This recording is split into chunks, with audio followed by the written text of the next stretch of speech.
That's like a knockoff for me. That stunted my growth. It did? Look at them. Don't they look just like my shoe? Bro, I think this is your shoe. See, that's what I'm saying. I think you got to tell the story about your shoe. It's not my shoe, Ron. That's what I'm saying. It's a knockoff. Yo, nephew, hand me that bar stool. You know what it is, and for what it's worth. You can catch me on the best corner 21st. Prime time, shine time, always in the game, never ever on the sideline. You know what it is, and for what it's worth. You can catch me on the best corner 21st. Prime time, shine time, always in the game, never ever on the sideline. Fresh and clean. It turns out I'm taking food out of Coach's mouth. Well, you can't. They ain't paying me for it no way, so now it's just the hustling. On that note, welcome to 21st and Prime. Jamie Dukes, my man Rone, you jumping in. See, the off-camera stuff may be just as good as the on-camera stuff. We need to start putting the off-camera stuff on camera. Those are the real gems. But I have to remember I'm Coach Prime, sponsored by Heineken 00. Exactly. You have to be responsible in a way that other people don't have to be responsible. Other people can live their life willy-nilly, having Heineken full strength. We're Heineken 00, guys. And what are you pointing at? And you can have the stuff over your shoulder too, because you're not Coach Prime. You can have all that stuff up there, but 69 calories, okay, 0 alcohol. That's a heck of a beverage right there. I like that. I like that. Speaking of something that's good for you, how do you guys feel about the vaccination? I got it a long time ago. So a lot of my coaches and people tell me God must have put a hedge of protection around me because I've worn masks and everything, and I have not been sick and continue. Good Lord, thank you. But they making it now for our kids. Say, for instance, our kids flunk a test. Okay, they're out for 2 weeks, pretty much 2 weeks. That's 2 games, and in that process, somebody may take your job. 2 weeks, that's a long time, and or if you take it, you're good. You don't have to test at all for the entirety of the season. But if you're vaccinated, but if you don't, I got my card. You do 3 times a week, three tests a week. But Coach, it goes back to what we always talk about. Every decision you make has a repercussion. Right. That is what, if you're prepared to make that stand, and I have no problem with making that stand. I'm for choice. Where my problem is, and now I'm hearing whispers that they're talking about, because see the numbers, I don't know if you know about, but the numbers are going down. We've had more in Florida, 1 in 5 people down here with this Delta variant. But they're talking about whispers of forcing people to get vaccinations. We've gone too far, in my opinion. Where are you guys with mandated vaccinations for everybody? I don't think that I'm vaccinated. I don't think you can tell somebody in America that they have to do something like that. I think that it's kind of stupid not to do it, but at the same time, it's your right to be stupid if you want to be stupid. I don't really have. Here's my question on that part of it. Again, the only reason, so you've introduced, because by the nature of what a vaccine is, okay, and you have to also think a lot of people who aren't taking it are a little bit older, because again, the vaccine is I'm taking a poison and putting it in my body. No matter what it is, I'm taking the vaccine that is small, whatever, and I'm putting it in my body. And a lot of people are just fundamentally opposed to introducing something in their body. And so my only thing is, that's where I got to come in, big fella. I'm sorry. You don't want to put that in your body, but you go get a butt job from somebody you don't know. You go get breast implants the size of watermelons, and you don't have no idea because you under, and you don't know what's going on. People ain't doing that. They might be doing something else. You take fat burners, pills to get you skinny, pills to bring you up, pills to bring you down. You're taking a pill for everything. But when it comes to your life, you want to get brand new. I don't understand that. I'm with Rone. There's a difference. Hang on. Let me give you a difference. I'm with choice. But let me give you a difference. You can work here at this job I got for you. And I'm going to give you $100 an hour, whatever it is. But if you don't take this shot, You're not gonna work at this job that I got for you. That's gonna give you $100 an hour. See, that's how they're making the choice. And it's really not a choice. It's you do this or you don't do this.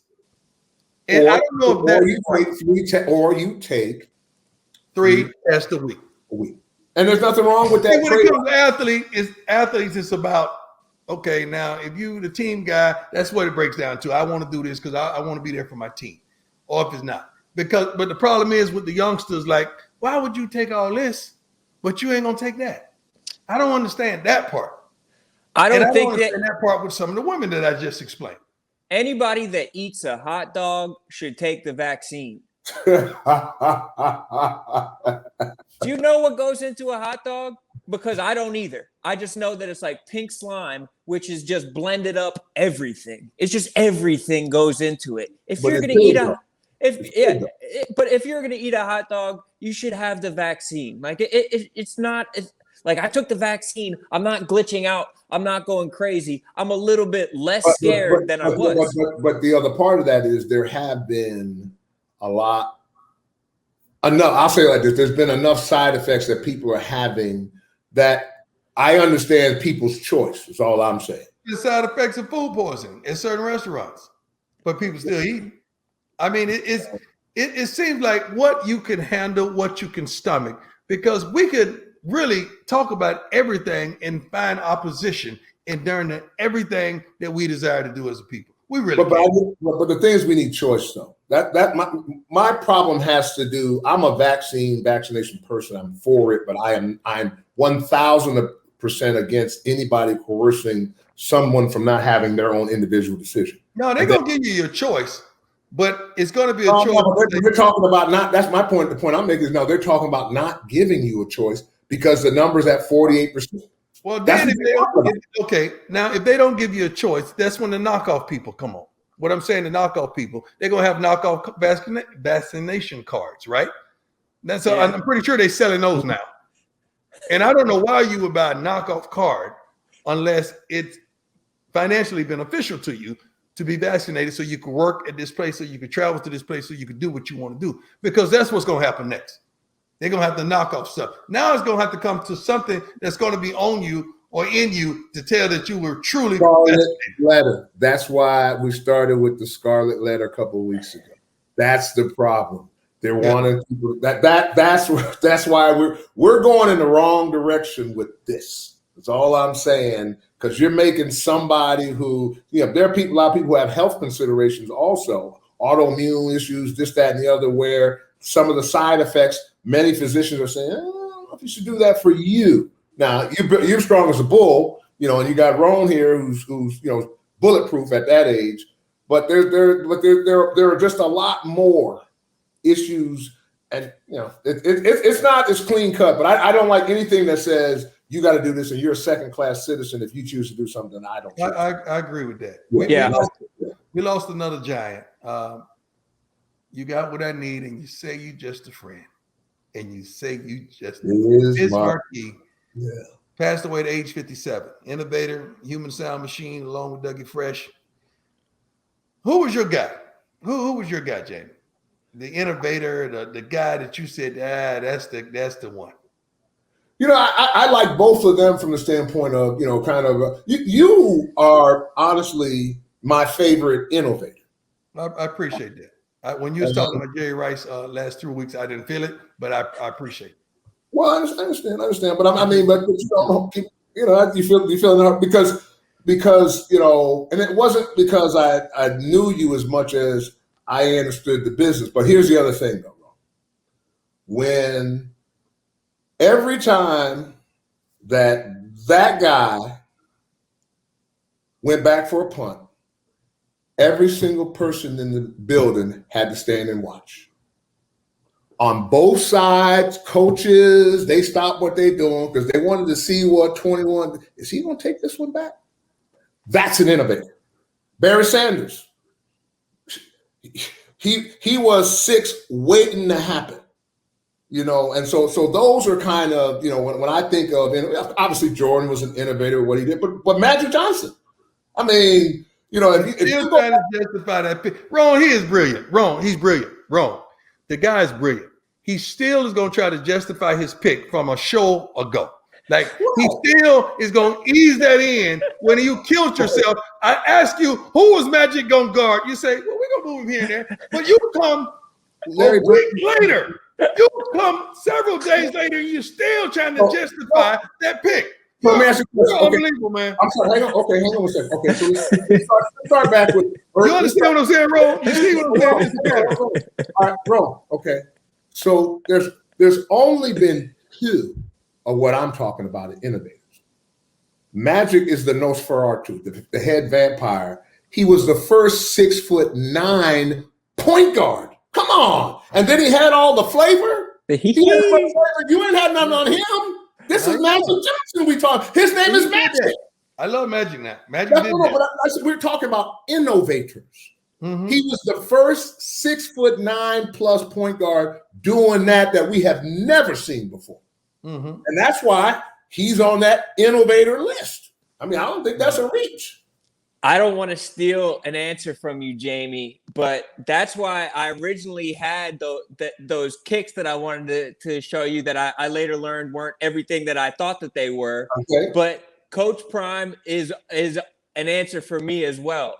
And that's a guy who was coming up as an Eagles fan. And I had to respect what Coach was, what Prime Time at the time was doing on both sides of the ball, and the fact that he was doing it in multiple arenas. There was a commercial, the both commercial, when it's, do you want to play football or baseball? Do you want to play offense or defense? The answer was both. And I remember that, or I think the answer was both at the time. And I was a child, and like, that's when the option of both was introduced to me. And I don't think that people got to do both at the time. I didn't think that people had the option of going towards this path or that path. I didn't know that you could go on both paths. And to me, that's been transformative and formative in my entire life.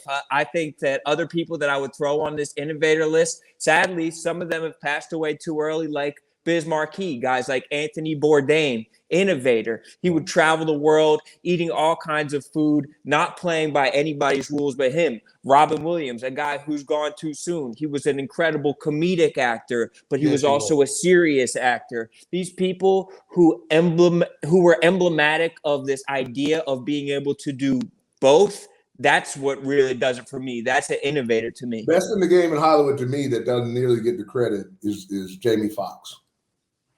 Jamie Foxx can play the piano, number one. He can sing. He can do hip hop.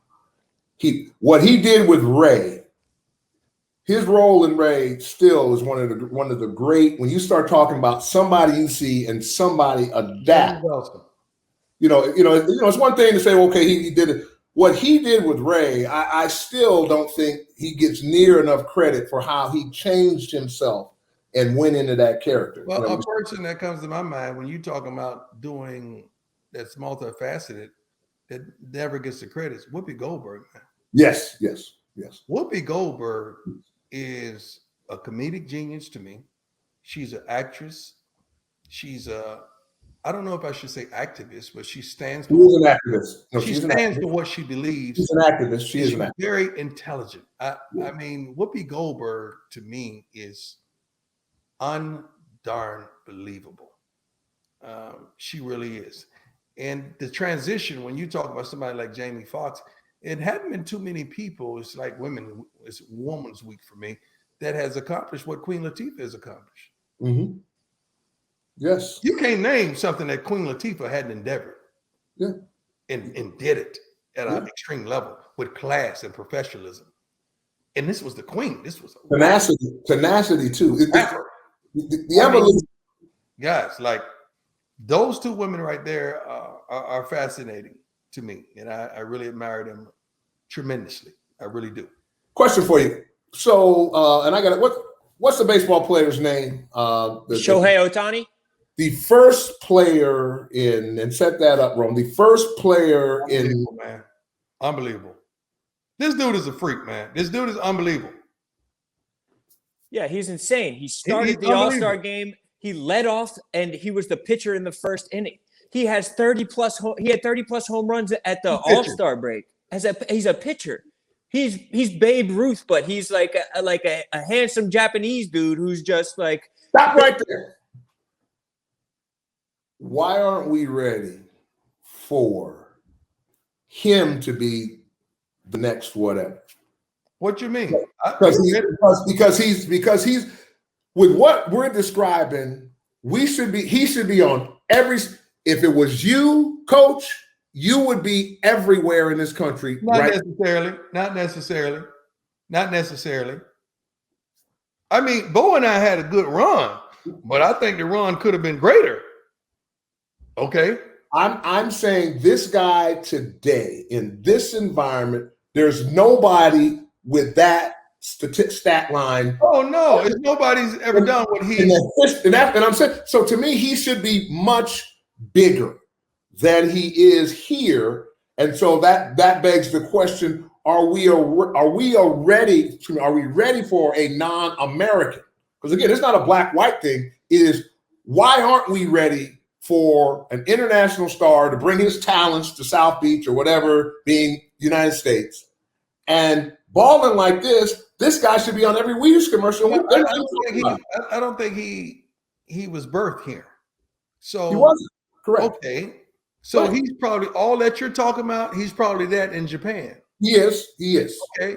And you got to understand, it's almost like someone here, they're going to eat in Japan, but they're not going to get full. Stephon Marbury is the biggest athlete. He moved to Japan.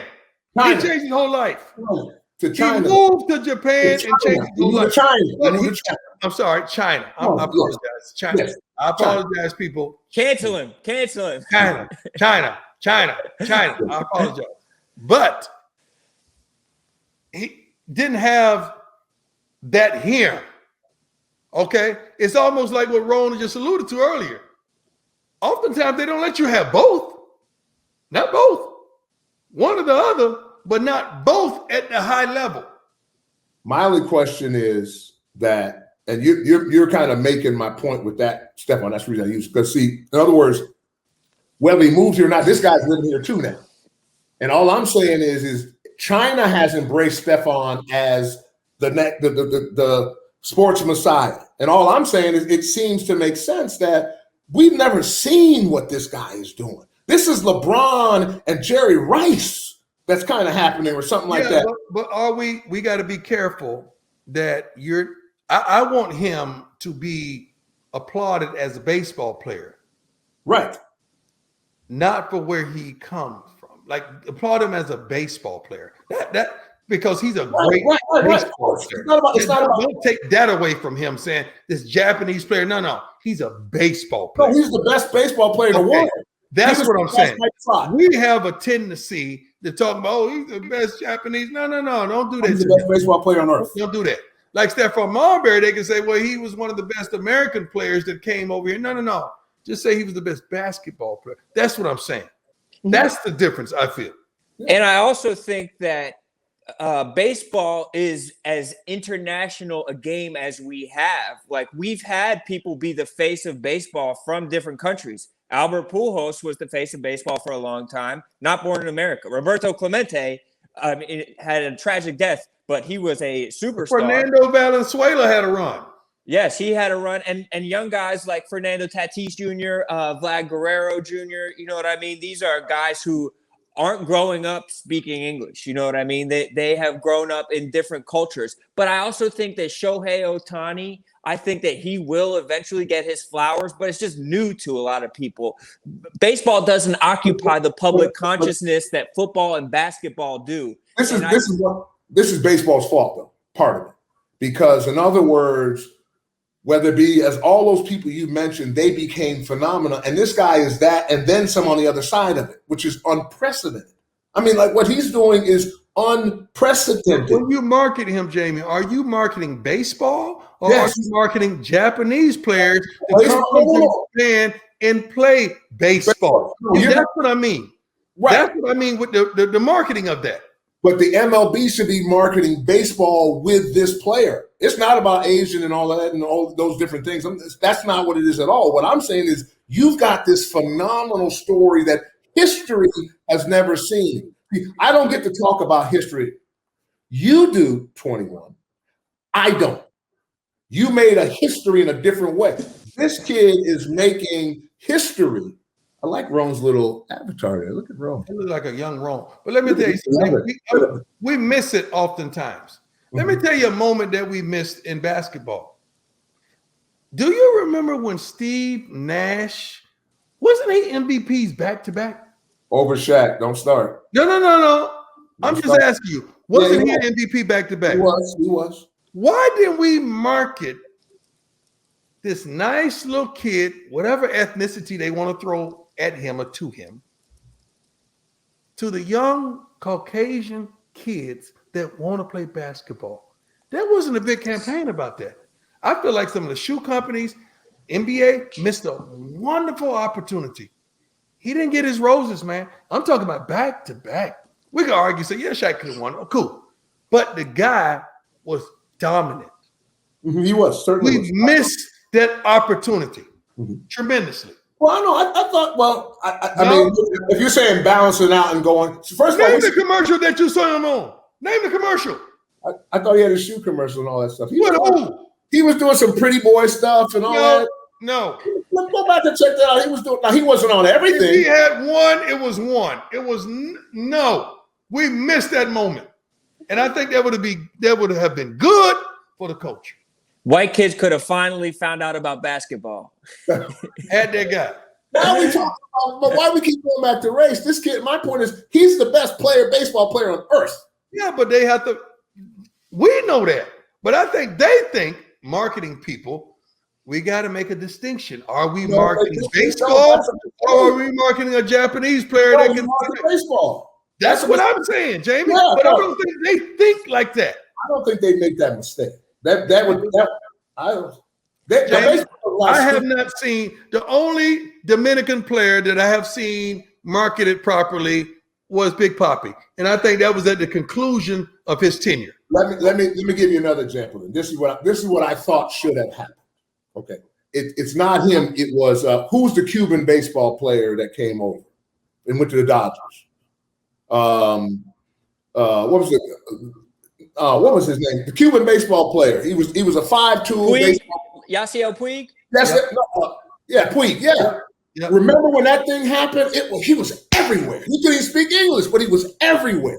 Mm-hmm. Baseball that's my only point is baseball had that opportunity to do that phenomena that was Yasiel Puig with this kid. It wasn't because he's from Cuba. It was because of the fact that he came over here and it was like, woo. But see, he fell prey to the blessing and the curse. He was so talented, he understands you got to keep working now. You're in Major League Baseball now. You have to go do some work now. You talking about P? Puig.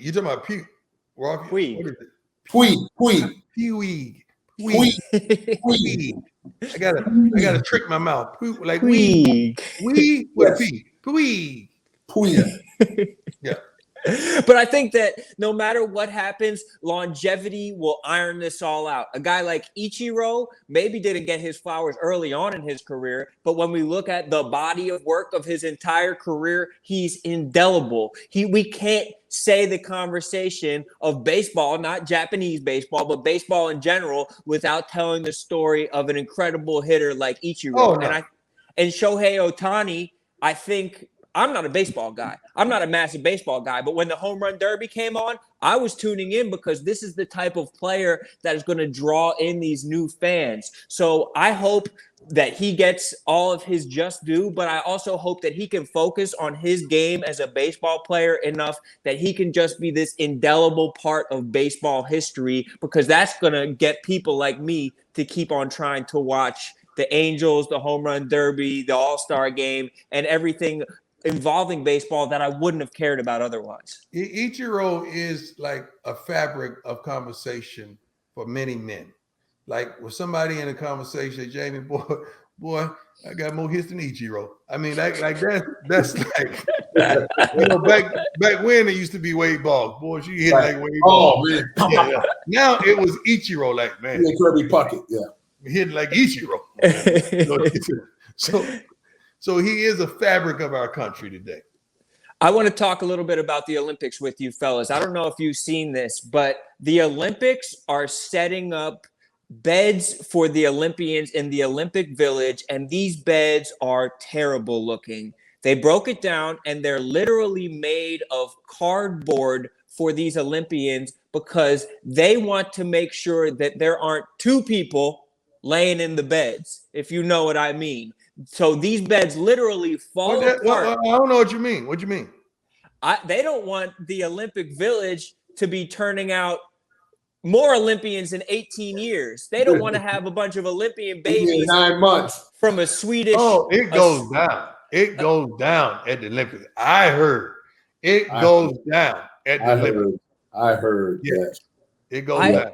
I even remember the story. I think Usain Bolt, his wife gave him a hall pass at the Olympic because she said, rather than try and fight it, I'm just going to let whatever happens at the Olympics happen, because she was that sure that it was going to go down. So my question is this: is the Olympics trying to stop a dam with a couple tires? Like, that water is going to flow through no matter what. Ron, let me just tell you this. Coach Bates, I forget his first name. He was our linebacker coach with the Dallas Cowboys. Had a little son. I think the son at the time was a teenager. His name was Jeremy Bates, what turned out to be a coordinator in the NFL, offensive coordinator. Jeremy Bates, great guy. I used to call him Little Baywatch. He used to have the little bitty shorts all rolled up, shirts rolled up, young kid just trying to do right. He took care of me. You know, I had the golf cart with all the sound, all the boom and everything in it. He used to make sure my cart was full. I had my Yoo-Hoos on ice in the back of my cart, had just everything, my mist system full, ready to shoot down him. He was my guy that took care of me. He also served another purpose. Jeremy had a car, and I wanted to get out after curfew. Okay, so what Jeremy would do, he would pull his car right back to the dorm. I would get in the back seat and lay down, or I get in the trunk. I got out. So it don't matter what kind of security they had. It don't matter what they had up against me. I was going to get out and get to the honeycomb hideout. Okay, I was going to get there. So it don't matter what you could do to try to stop these Olympians. You, a man like that guy sitting up there, that guy sitting right there. He's going to get to the honeycomb hideout. Plan to get to the honeycomb hideout, and I got there. So you can't be stopped. That right there, that thing that makes a man keep going, he can't be stopped. If he wants it, he gonna get to it. But think about it this way though. But it's double down though.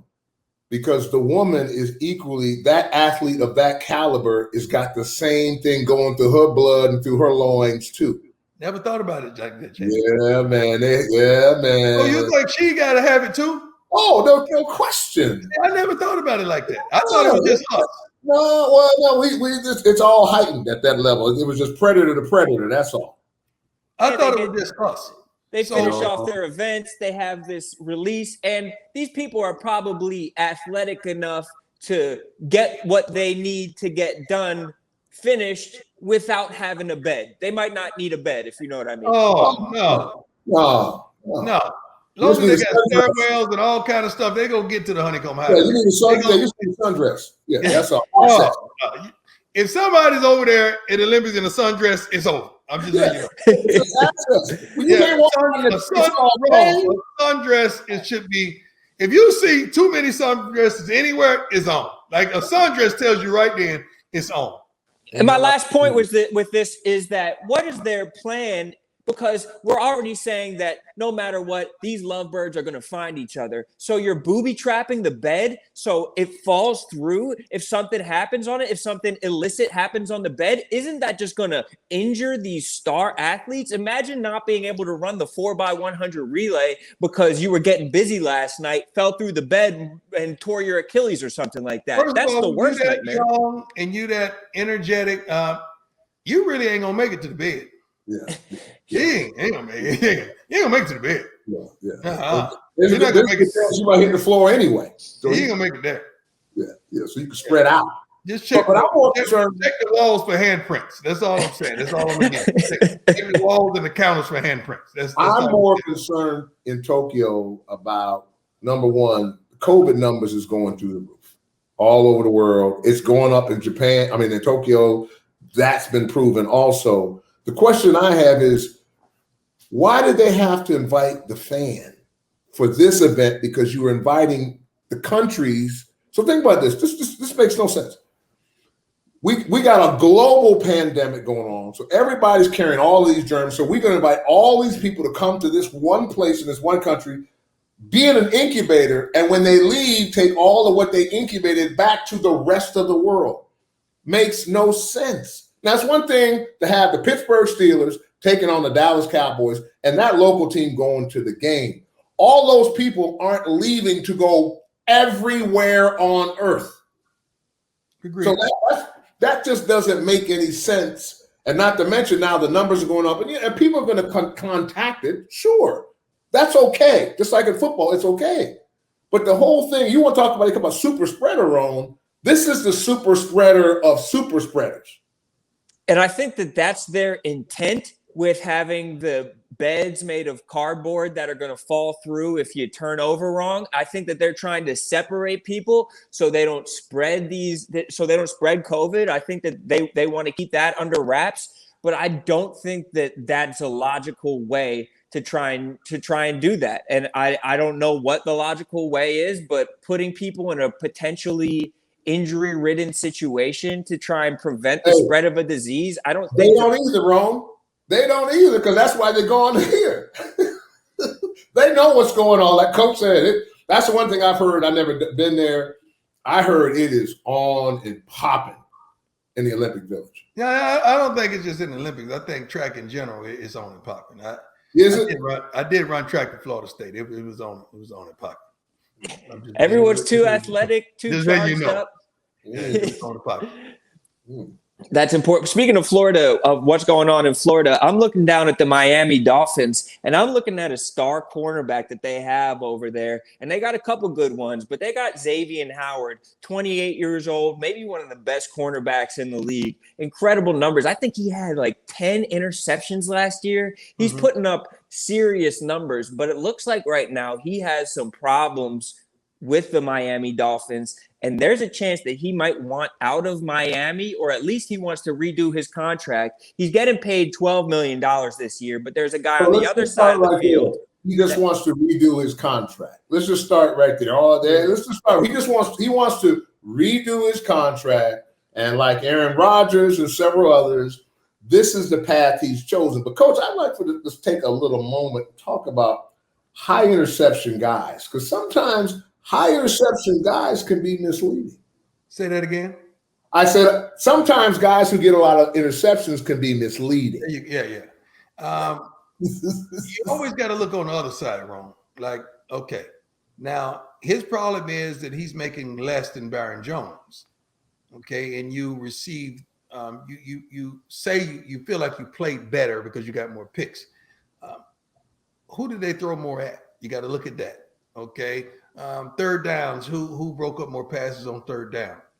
And you got to look at all that. You got to say, well, okay, did I have a better year? And then you got to look at Jalen Ramsey. All these guys are holding themselves next to the standard of Jalen Ramsey. He's making $20 million a year. And you saying, okay, I got this many interceptions. I'm only making 12, almost just a little bit over half of what he makes. I'm better than that. So they're shooting their shot right now because you may not get an opportunity to shoot it again. But when you sign to a contract, that's why you got to check your agent. You got to get the right persons because the market changes. And now you're caught up in a market that changed, but you were the guy just a couple years ago making that much money, but now you're not. And you got to make sure you're the best corner on your team, first of all.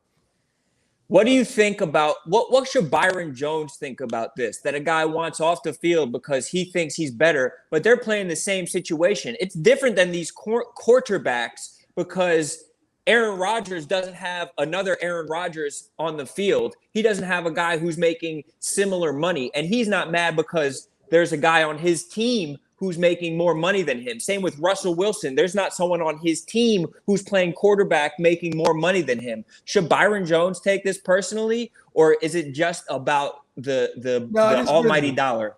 Byron Jones is not going to take this personally. It's just business because he's saying, I got mine. Right. That's $26 million worth of cornerbacks. All right. They paid two to do the job of one dominant one. And that's all they want.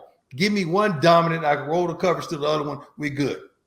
They just hoping these two guys. Wait, say that again. Slow down, coach. Slow down, coach. Because you said something I don't think everybody caught. So if one of them is dominant, who would have been the dominant one? Was, I guess, my question in this analogy, coach. Who's the dominant one here? Well, you're going to say the dominant one is the one who had the most interceptions last year. No, I think the one who had the most money, who had the least amount of attempts that they wrote. There you go. That's the business side, but the one who had the most interceptions feel as though he was the dominant one because he made more plays. Right. The defensive coordinator will tell you who's the guy. Mm-hmm. Because not oftentimes the guy has the interceptions. So you're saying that they're rolling coverage towards one of these guys, even though they're both getting paid more than $10 million? I don't think they're rolling coverage. I think the opposing teams are throwing at one a lot more than the other. That's what they're doing.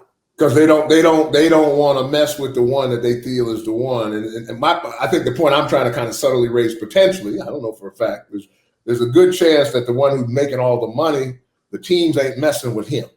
So therefore, your attempts go up. You know, it's just like the Peterson kid he played 49ers and Baron. Those guys, they got a lot of interceptions, but they give up a lot of plays too. Right. They give a lot of plays, you know, and they're good players, but and that's the nuance of today's NFL, I think, is that, you know, but these guys are giving up a lot of plays that the great ones didn't give up. So is getting interceptions bad?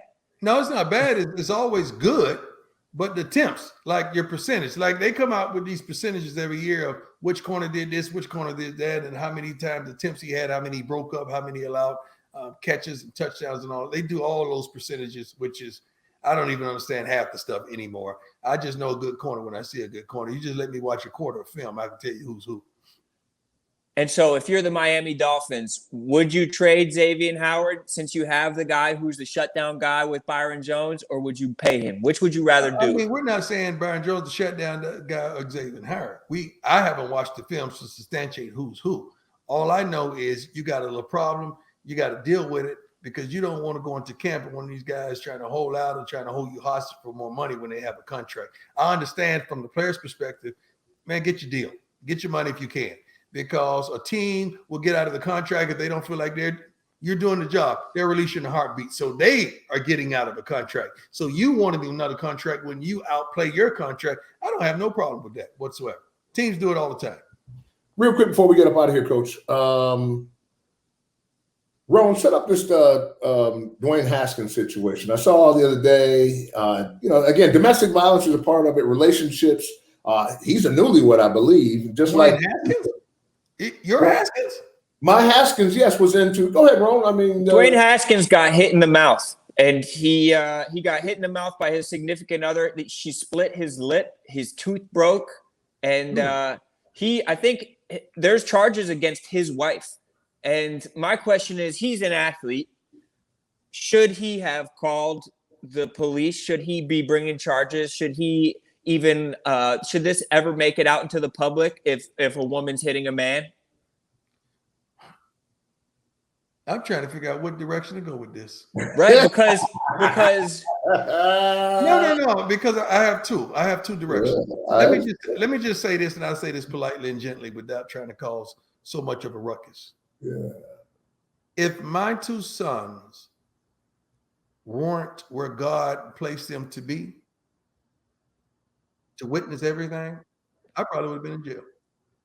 Not in front of you today, not a coach or the Jackson State, the JSU.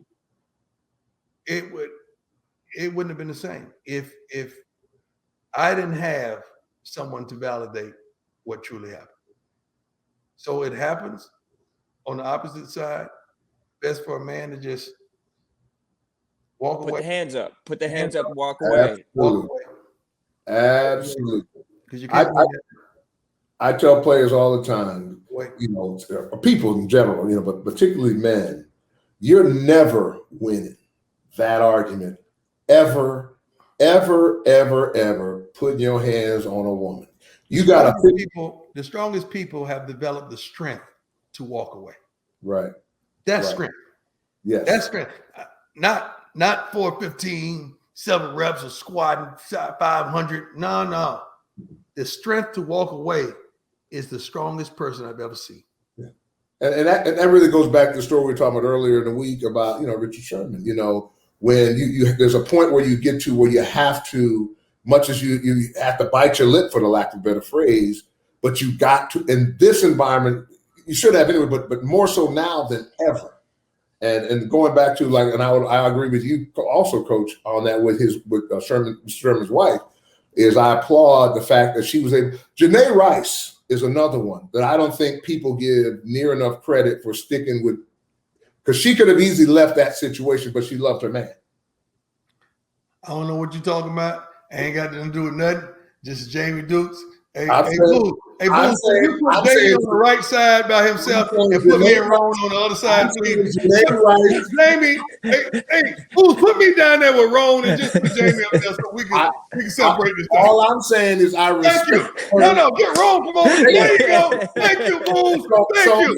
Look, I respect Janae Rice for sticking by her man in that circumstance. I don't know what he's talking about, ladies and gentlemen. I have nothing to do with that. Matter of fact, let me turn this way. I got the same respect that you have for Richard Sherman's wife. I got that same respect. We look down at Ron. Hey, Ron. That's all I'm saying. Ron. I don't know what's happening, but that's going to do it for this edition. I appreciate your brothers as always. Coach, anything else? No. I just met him, y'all. I don't even really know him. I just met him a couple days ago. Barstool said he was good, so I just rolled the dice. I don't know what y'all talking about, man. Hey. All right, fellas, I appreciate you guys. Always fun. Oh, Jesus Christ. Yo, nephew, hand me that bar stool. You know what it is, and for what it's worth, you can catch me on the best corner 21st. Prime time.